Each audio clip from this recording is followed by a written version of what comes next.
हाय, सो आज की इस वीडियो में हम बात करेंगे हमारे MHT CET crash course date जो इस महीने का मोस्ट कमेंटेड क्वेश्चन है, एज वेल एज मैं आप सभी स्टूडेंट्स के लिए मेरे तरफ से एक होमवर्क लाया हूं जिस होमवर्क को जब आप करेंगे, एंड होमवर्क को भी मैंने यहां पर 3 पार्ट्स में डिवाइड किया है। आपका फिजिक्स, केमिस्ट्री, मैथमेटिक्स तीनों सब्जेक्ट्स का स्कोर इंप्रूव होगा। So let's start.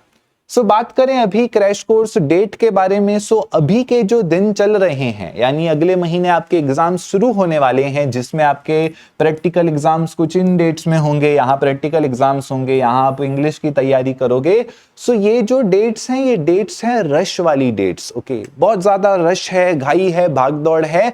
और मैं बता दूं, माइंड जैसे ही आपका केमिस्ट्री का एग्जाम आएगा, आपको जितने 1-8 दिन में आपको केमिस्ट्री पढ़नी है, माइंड फिजिक्स की जो एक्स्ट्रा चीजें हैं वहीं पर भूलना थोड़ा थोड़ा शुरू हो जाएगा, क्योंकि आपका जो आगे वाला महीना है पूरा का पूरा टाइटैनिक के जैसे है। कॉलेज में नोटिस आया, प्रैक्टिकल्स है, नाव इस तरफ चलेगी, है ना।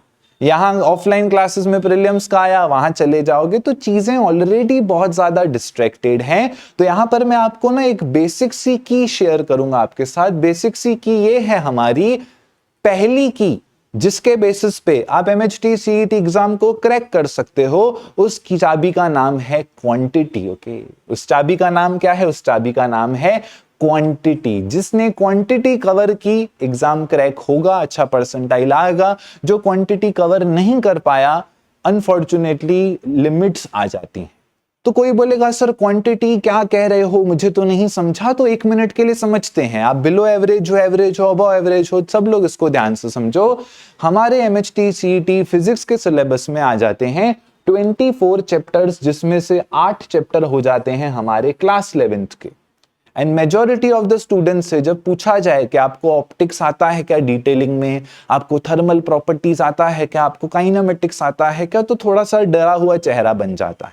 तो कहने का मतलब क्लास 11th के 8 चैप्टर्स तो 50% ऑफ द पॉपुलेशन को याद भी नहीं होते हैं। अच्छा, तो अभी मैं पूछता हूं कि चलो 12th के 16 चैप्टर्स हैं, पार्ट 1 एंड पार्ट 2, 8 और 8 चैप्टर, उसमें बताओ। तो मेजॉरिटी लोग आंसर देते हैं कि मैं पॉजिटिव नोट पे कंसीडर करता हूं। तो भी मेजॉरिटी ऑफ लोग कहते हैं सर हमें 12 चैप्टर्स आते हैं विद सम्स।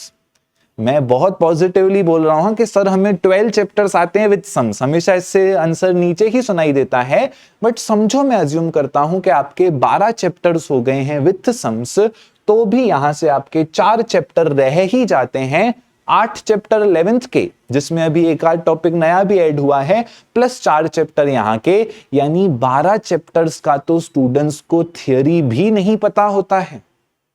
और ये एक बहुत बड़ा प्रॉब्लम है, बहुत बड़ा प्रॉब्लम है। 12 यहां मैंने अज्यूम किया है कि आपके 12 चैप्टर्स हो गए हैं। ओके, कुछ लोग बोलेंगे सर मेरे 9 हुए हैं। सो अगर 9 चैप्टर्स आप बोर्ड्स के लिए कर रहे हो, तो इसका मतलब अपना 7 चैप्टर यहां, 8 चैप्टर यहां, तो इतने चैप्टर का तो आपको पूरा बेसिक थ्योरी सब करना बाकी है। ओके, तो मैं डरा नहीं रहा हूं, मैं आप लोगों को इस वजह से होमवर्क दे रहा हूं कि जब तक हमारा क्रैश कोर्स आए, जो कि कब आएगा, जिस दिन आपका मैथमेटिक्स का बोर्ड एग्जाम खत्म होगा, अगले दिन से हम पढ़ना स्टार्ट कर देंगे। और बाय द वे, मैं एक PCB PCM एग्जाम के बारे में भी एक बात बताना चाहूंगा। तो होमवर्क आपका ये है, क्वांटिटी बढ़ाओ।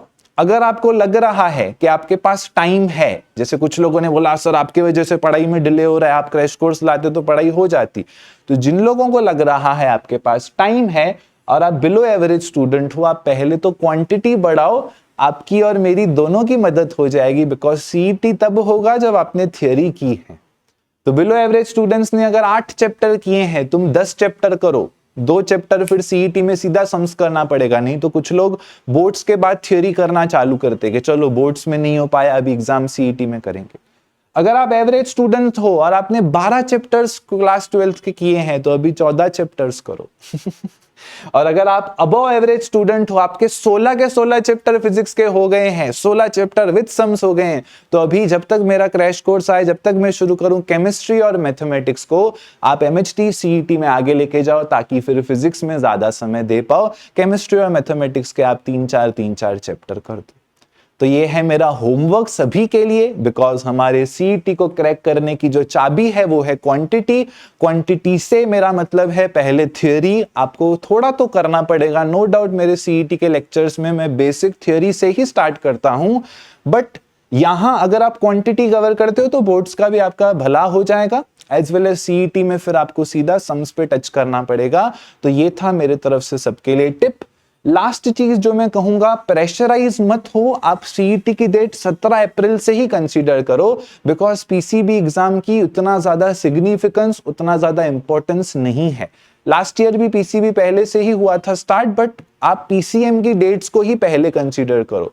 कुछ लोग बोलेंगे सर हम शिफ्ट वाइज करते हैं उसी दिन का उसी दिन, उसका कुछ मतलब नहीं होता है, 2 मार्क्स से ज्यादा रिपीट ही नहीं होता है जो लोग ऐसा वेट करते हैं कि शिफ्ट वाइज आएगा फिर हम करेंगे, नहीं, आप अपना रास्ता चलते रहो। 17 अप्रैल को फाइनल एक रेफरेंस डेट कंसीडर करो, और जैसे मैंने बताया, if you feel you have time, okay, then improve the quantity को आप यहां से इंप्रूव करो। बाकी जिम्मेदारी मेरे ऊपर, मैं बैठा हूं, आप अच्छे से बोर्ड एग्जाम्स का सफर कंसीडर करो। हमें अजय देवगन नहीं बनना है कि एक पांव यहां एक पांव वहां, आप एक जगह फोकस करो, क्वांटिटी बढ़ाओ, कॉन्सेप्ट्स कवर करो, वन शॉट मेरे अवेलेबल हैं, फिर सीईटी चालू होगा तो हमें सम्स करते जाने हैं। That's it, wish you the best till then.